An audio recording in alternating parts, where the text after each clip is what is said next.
আসসালামু আলাইকুম। কেমন আছেন আপনারা সবাই? শীতের সবজি সিম দিয়ে গরম গরম ভাত কিভাবে পেট ভরে খেতে পারবেন সেই রেসিপি আজ আমি আপনাদের সাথে শেয়ার করব। তো চলুন তাহলে শুরু করা যাক। প্রথমে আমি সিমগুলোকে বেছে খুব ভালোভাবে ধুয়ে কড়াইয়ে নিয়ে নিব। আর তারপর দিয়ে দিচ্ছি ছোট করে কেটে রাখা আলু। এখানে আমি আলুগুলোকে খুব চিকন করে কাটিনি, কিছুটা মোটা শেপে কেটে নিয়েছি। এখন দিয়ে দিচ্ছি কাঁচামরিচ আর পেঁয়াজ কুচি।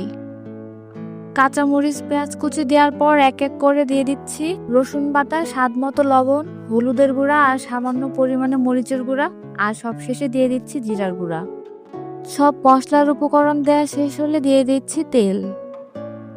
এখন সব উপকরণগুলো আগে হাতে উপর থেকে ভালোভাবে মাখিয়ে নিয়ে তারপরে সিম আলুর সাথে খুব ভালোভাবে মাখাতে থাকবো। অনেক ধরনের রান্নাই খেয়েছি, তবে আমার কাছে মনে হয় হাতে মাখানো রান্নার স্বাদটা একটু বেশি সব থেকে। এর জন্য আমি বেশিরভাগ সময় যে কোনো রান্না করতে গেলে হাতে মাখিয়ে দিয়ে রান্না করার চেষ্টা করি। সিমগুলো এখন আমার খুব ভালোভাবে হাত দিয়ে মাখানোর কাজ শেষ। এখন আমি কাপে সামান্য পানি দিয়ে মশলা লাগা হাতটা কড়াইয়ের উপরেই ধুয়ে নিব। আর তারপর দিয়ে দিব আরও 1 কাপ পরিমাণ পানি। এখানে পানিটা দিয়ে দিচ্ছি কারণ সিমটা যেন খুব ভালোভাবে সিদ্ধ হয়ে যায়, এ কারণে।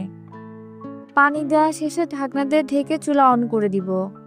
এই রান্নার ক্ষেত্রে আপনারা যখন পানিটা দেবেন সিমটা সিদ্ধ হওয়ার জন্য, সিমটুকু সিদ্ধ হতে ঠিক কতটুকু পানি দেওয়া লাগবে ঠিক সেই পরিমাণে আপনারা পানিটা দিয়ে দিবেন। অনেক সিম আছে যে সামান্য একটু পানি দিলেই সিদ্ধ হয়ে যায়, আবার কোনো কোনো সিম আছে সিদ্ধ হতে অনেকটা টাইম লাগে, তো সেই ক্ষেত্রে পানির পরিমাণটা একটু বেশি করেই দিতে হবে। এই তো আমার রান্নার সিমগুলো প্রায় সিদ্ধ হয়ে এসেছে, এজন্য আমি ঢাকনাটি উঠিয়ে দিলাম। এরপর আর ঢাকনাতে ঢেকে দেওয়ার কোনো প্রয়োজন নেই।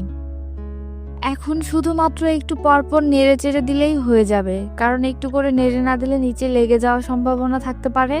নাড়ার সময় অবশ্যই আপনাকে সতর্ক থাকতে হবে, কারণ বেশি জোরে নাড়তে গেলে কিন্তু সিমগুলো ভেঙে যাওয়ার সম্ভাবনা থাকবে। আপনারা হয়তো খেয়াল করেছেন সিমের মধ্যে কিন্তু এখন একদমই পানি নেই, সিমগুলো পুরোপুরি সিদ্ধ হয়ে গিয়েছে। আর এখন সিমগুলো শুধু তেলের সাথে ভাজি হয়ে যাচ্ছে। আমার সিম ভাজিটা এখন হয়ে এসেছে, আর 3-4 মিনিট পরে আমি এটিকে নামিয়ে নিব। তো সেজন্য এখন আমি দিয়ে দিচ্ছি এর উপরে ধনেপাতা কুচি। ধনেপাতা কুচি দেওয়ার কারণে সিম ভাজিতে অনেক সুন্দর একটা সুগন্ধ ছড়াবে, আর সিম ভাজির স্বাদটাও দ্বিগুণ বেড়ে যাবে।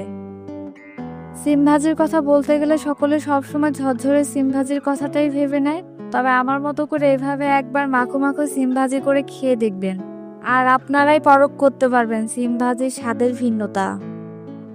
আর এই সিম ভাজি দিয়ে কিন্তু মুড়ি মাখিয়ে খেতে অনেক মজা লাগে। আমি তো মাঝে মাঝে বিকেলের নাস্তায় কোনো কিছু করার অলসতায় যখন দেখি সিম ভাজি আছে, তখন সেই সিম ভাজি দিয়ে মুড়ি মাখিয়ে খেয়ে নেই। আপনারা অবশ্যই এই সিম ভাজি একবার হলেও করে খেয়ে দেখবেন, আর আমাকে অবশ্যই অবশ্যই কমেন্ট করে জানাবেন খেতে কেমন লেগেছে।